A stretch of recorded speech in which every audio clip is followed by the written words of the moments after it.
ایسے کرنے والے کو چوراہے پہ کھڑا کر کے پیٹھ میں پھانسی دی جائے، اور پھانسی سے بڑھ کر کے کوئی سزا ہو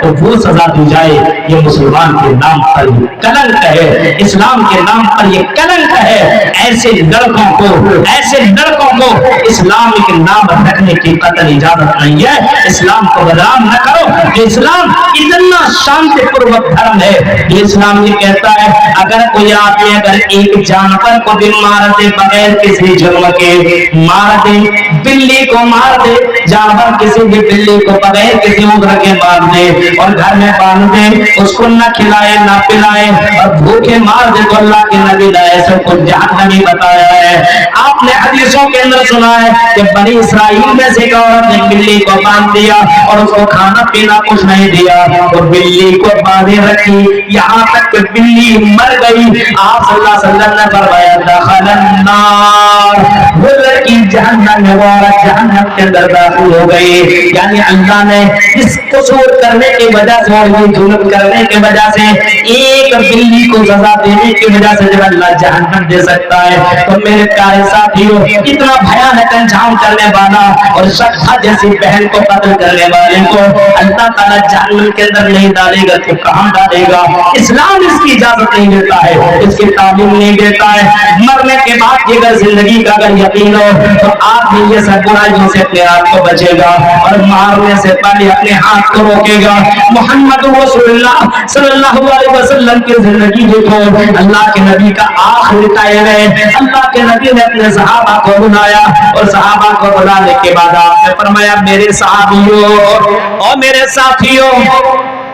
اگر میں نے تمہارے ساتھ کبھی ظلم کیا ہے، اگر میں نے کسی کو مارا ہے تو آئی میرے صحابیوں میری پیٹھ حاضر لو، مجھے مار لو، آئی میرے ساتھیوں بدلہ لے لو، آئی میرے ساتھیوں دنیا کے اندر بدلہ لے لو۔ مرنے کے بعد محمد تمہیں کیا دے گا؟ اسی دنیا کے اندر مجھ سے بدلہ لے لو۔ ایک صحابی کہتے ہیں اللہ کے نبی فرمایا جب میں آپ کی لاٹھی آپ کی چھڑی میرے پیٹھ کے اوپر لگ گئی تھی، آئی اللہ کے نبی میں بدلہ لینا چاہتا ہوں۔ اللہ کے نبی صلی اللہ علیہ وسلم نے کہا میری پیٹھ حاضر ہے، تم بدلہ لے لو۔ اس نے کہا کہ اللہ کے نبی میں ایسے بدلہ نہیں لوں گا، جب آپ کی چھڑی میرے جسم کو ٹچ کی تھی اس وقت آپ میرا بدن کھلا ہوا تھا، یعنی میری پیٹھ کھلی ہوئی تھی۔ اللہ کے نبی نے اپنی پیٹھ کھول دی اور فرمایا لو بدلہ لے لو۔ وہ صحابی پیچھے سے آیا اور آپ اپنے گلے سے لگا لیا اور لگاتے رکھا اور آپ نے کہا، وہ صحابی نے کہا فدا کا بھی وہ امی، میری ماں باپ آپ کے اوپر فدا ہو۔ اللہ کے نبی آپ سے کوئی بدلہ لے گا یہ کیسے ہو سکتا ہے؟ اللہ کے نبی آپ کا یہ مہر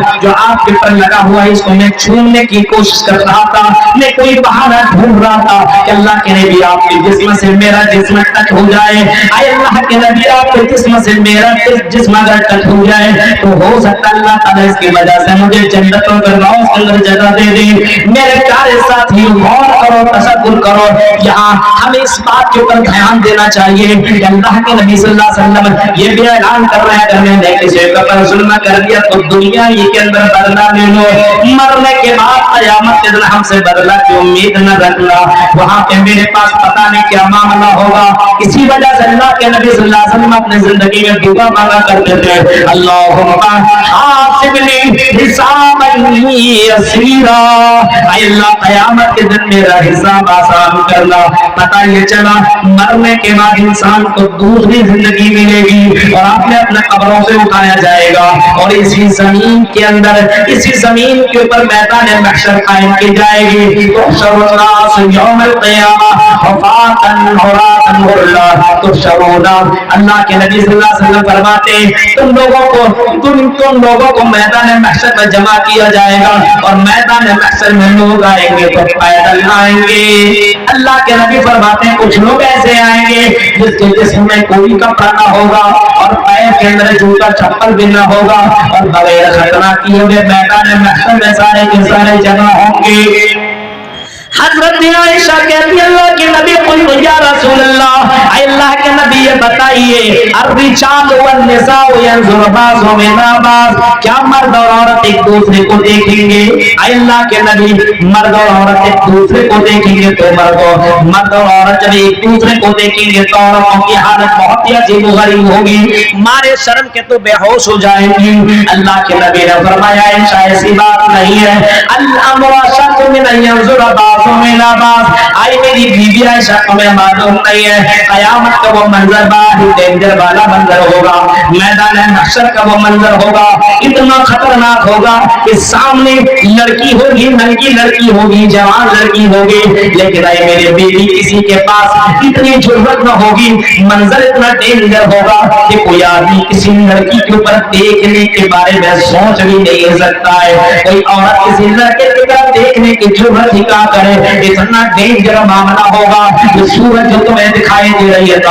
30 لاکھ میل کی اونچائی کے اوپر اتنی شمس یوم القیامت، یہ قیامت کے دن یہ سورج اتنا قریب آ جائے گا، اتنا قریب آ جائے گا، 1 میل کے فاصلے پر آ جائے گا، اور بعض کتابوں کے اندر اتنا لکھا ہے کہ یہاں اتنا قریب ہوگا، اتنا قریب ہوگا کہ آدمی اپنے ہاتھ سے چھونا چاہے گا تو چھو لے گا، اور سورج کے اندر جتنے بھی پردے لگے ہوئے ہیں یہ سورج کے تمام پردے کو اللہ تعالیٰ چھوڑ دے گا، ختم کر دے گا۔ اس وقت سورج کی گرمی اتنی زبردست ہوگی، وَإِذَا الشَّمْسُ كُوِّرَتْ، اور سورج کی گرمی کی وجہ سے وَإِذَا الْبِحَارُ فُجِّرَتْ، سورج کی گرمی کی وجہ سے اتنی گرمی ہوگی کہ سمندر کے اندر آگ لگ جائے گی۔ ذرا تصور کرو میرے بھائیو، گرمی کی شدت کی وجہ سے جب سمندروں کے اندر جب آگ لگ سکتی ہے تو میرے بھائیو انسان کا عالم کیا ہوگا؟ نہ جسم کے اندر کوئی کپڑا، نہ اس کے پیر کے اندر کوئی چپل، کوئی جوتا ہوگا، نہ میرے بھائیو کوئی سایہ ہوگا، تو انسان سوچ سکتا ہے اس گرمی کا مقابلہ اس میدان محشر میں کیسے کرے گا؟ غور کرو، اللہ کے نبی صلی اللہ علیہ وسلم سے پوچھا گیا، اے اللہ کے نبی صلی اللہ علیہ وسلم بتائیے انسان کی حالت کیا ہوگی، انسان کس پوزیشن میں ہوگا؟ آپ نے فرمایا ایسے موقع پہ انسان کی حالت یہ ہوگی، انسان کی زبان ایسی نکلی رہے گی جیسے جون اور جولائی کے مہینے میں آپ نے کتے کو دیکھا ہے کہ پانی کی وجہ سے زبان کیسے باہر نکالے رہتا ہے، پانی کے لیے آدمی ترسے گا۔ سوچیے ذرا میرے بھائیو، تصور کیجیے یہ میدان محشر کا یہ حال ہے۔ آپ سے پوچھا گیا اللہ کے نبی صلی اللہ علیہ وسلم یہ بتائیے اس میدان محشر میں اس سورج سے گرمی سے بچنے کے لیے کیا کوئی سایہ بھی ہوگا؟ اللہ کے نبی نے فرمایا ہاں، ایک سایہ ایسا ہوگا جس کو اللہ تبارک و تعالی خاص بندوں کو عطا کرے گا، خاص بندوں کو دے گا، خاص اپنے بندوں کو، بھکتوں کو اللہ تعالیٰ عطا کرے گا۔ اللہ کے نبی سے پوچھا گیا اللہ کے نبی یہ کون لوگ ہوں گے؟ آپ نے فرمایا یہ 7 قسم کے لوگ ہوں گے جس کو اللہ تعالیٰ یہ سایہ نصیب کرے گا۔ غور کرو میرے بھائیو، اسی میدان محشر کے اندر اللہ تعالیٰ لوگوں کو جمع کرے گا، ہاں سارے کے سارے لوگ جمع ہوں گے، یہ متکبرین لوگ بھی جمع ہوں گے، یہ تکبر کرنے والے، یہ گھمنڈ کرنے والے لوگ بھی جمع ہوں گے، لیکن اللہ تبارک و تعالیٰ یحشر اللہ قیامت کے دن متکبرین فی صور الذر، ان لوگوں کو چوٹیوں کے چوٹیاں بنا کر کے اللہ تعالیٰ قیامت کے دن کو زندہ کرے گا اور جمع کرے گا، اور ایسے لوگ بھی میدان محشر کے اندر لائیں گے جو دنیا کے اندر اپنے مال کو خرچ نہیں کرتے، مال کو خرچ نہیں کرتے، جمع کر کے رکھتے۔ مسجد تو کوئی بھی بنا سکتا ہے، ایسا کوئی مالدار اتنے لوگ ہیں تن پنیا میں آس پاس میں کتنے لوگ ہیں مسجد بنا سکتے، گھر دیکھیے لوگوں کے بہت اچھے مکانات ہیں، لیکن مسجد بنانے کے لیے آدمی کے پاس پیسہ دینے کے لیے وہ جذبہ، وہ حوصلہ نہیں ہے۔ 500 100 1000 دے دیا تو مولوی صاحب نے اتنی دعائیں دی جنت پہنچا دیا 1000 میں۔ ارے بھائی یہ تو فرض ہے آپ کا، یہ تو معلوم ہے، یہ تو اللہ کا گھر ہے، یہ بناؤ تم، یہ تو تمہارے پر بنانا ضروری ہے۔ ہم اپنے گھر اپنے مکان کو تم اچھے طریقے سے بنا تو ماربل وغیرہ لگاتے ہو، کیا تم اللہ کے گھر کو تم خوبصورت نہیں بنا سکتے ہو؟ من بنا للہ مسجدا بنى اللہ له بیتا فی الجنہ، جس نے اللہ کے لیے گھر بنایا تو اللہ تعالیٰ اس کے لیے جنت میں گھر بنائے گا۔ یہ حدیث موجود ہے، محمد رسول اللہ نے مسجد بنانے والوں کے لیے جنت کی بشارت سنائی فرمائی ہے۔ میرے پیارے ساتھیوں ذرا سوچئے، غور کیجئے اور اپنے اپنے اپنے اپنے گریبان کو جھانکیے۔ مسجد بنانے کے لیے 2 روپے 5 روپے کا چندہ ہم اور آپ کرتے ہیں، لیکن میرے بھائیوں غور کرو، ذرا سوچو، مسجد ہم بنا نہیں پا رہے ہیں۔ آج ہمارا ایمان کتنا کمزور ہے۔ ہم نے اپنے مالوں سے محبت کی، ہم نے اپنے زمین و جائیداد سے محبت کی، ہم نے